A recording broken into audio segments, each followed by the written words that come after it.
Hitler mode. Oh, shit. yeah, dude. That's hilarious. Yeah, man. Sounds so good. Very wrong. That was a really fucking strange watch. Disgusting. Why did you guys have to stop telling that story just as I fucking start filming? No, the guy that actually filmed it was the guy that did The Hangover and Old School and shit. It was it his really? very first film. Yeah, right. I didn't know that. Todd Phillips. I didn't know that. Filmed by Todd Phillips. Yeah. GG Allan story, man. Right. Watch it. It's Yeah, it's cool. You would unlike love it. anything you've ever seen You'd in your love life. it. He was awesome. Yeah, man. He really was. Like, fucked up, but he was awesome. When he was on Donahue, that was fucking Yeah, brilliant. golden. Did he go on Donahue? Yeah. Oh, that would have been good. Oh, he went on all of those chat shows. Yeah, yeah. Yeah, but he had such a big cult following, like huge.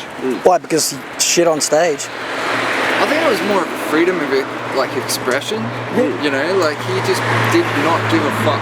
He was probably the only person in the world that you know, not a single fuck was given that day applies to. Yeah. You know, because he would fucking shit in his hand and just chuck it at someone from the stage, and then he'd be singing naked with his cock swinging and everything, and then walk up to someone in the fucking crowd that all be like moshing and shit, and then he'd just fucking punch him out, and then he'd expect the exact same thing back.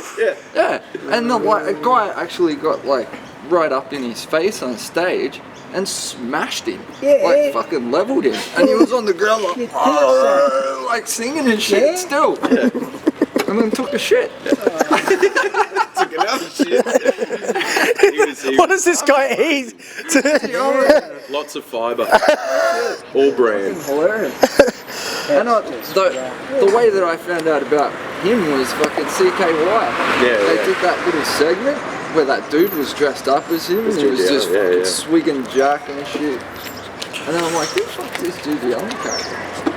And it was not long ago I just found that documentary, and I'm like, dude, I gotta watch this. Yeah, I found out about him through Faith No More did a cover of one of his songs called I Wanna Fuck Myself. Years ago, like in '92 or something, and I heard the song and went, who's that? Who the fuck's GG Allan? Never heard of him. And yeah, there was a real underground film going around at the time. It wasn't a documentary as such, it was just sort of footage of his shows and shit. And watched it. It was like a Faces of Death, you know, shot on handycam sort of thing, but it was unbelievable. I hadn't seen anything like it in my life. Yeah, man. And people like puking, like he's throwing shit and smearing, and people in the front like puking, and like, it's just. Wait, how many people did this guy have following him? Heaps. Massive following. Probably a bigger fucking following than Nirvana, man. But how would you able to? How could you sustain that kind of a following by like?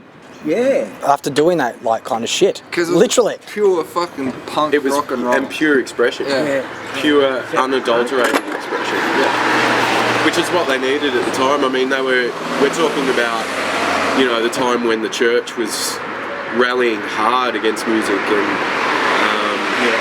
you know, they were essentially taking musicians to court over suicides and all sorts of shit, and there was a lot of controversy going on at the time.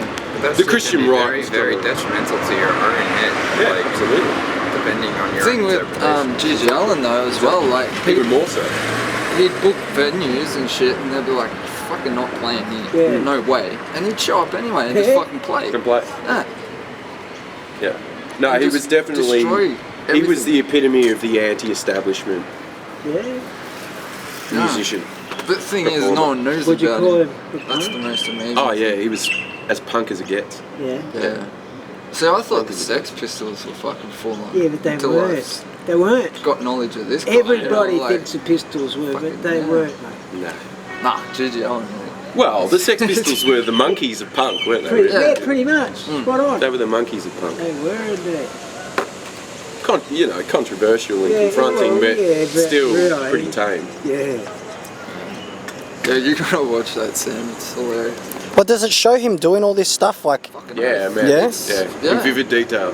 Fuck. Visceral as fuck. Wait, who? Like, how? When was this happening? Like when? What year? Late. Well, throughout the 80s. Yeah. Really. Early 80s. Because yeah, it was like around the time when all the glam bands were starting to come out of the woodwork and shit. Ah, yep. And you'd just go around to their shows and call them think so. faggots and yeah. But how was that speech that he did at the high school? Yeah, man. And the chick that got up or whatever, and he fucking was gonna hit her and shit. Man, You gotta see it, this Sam. one fuck unit, He dude. was going to hit a high school girl. Speech. And then this woman said something, and he is fucking calling her every little son. Really? And then grabs her, and then he gets fucking taken down. Yeah, it's funny. Sick of it, It's man. good. Yeah, if anything, It's not he was for the so faint of heart. entertaining. Yeah. Oh, fucking that. Good with GG's doing.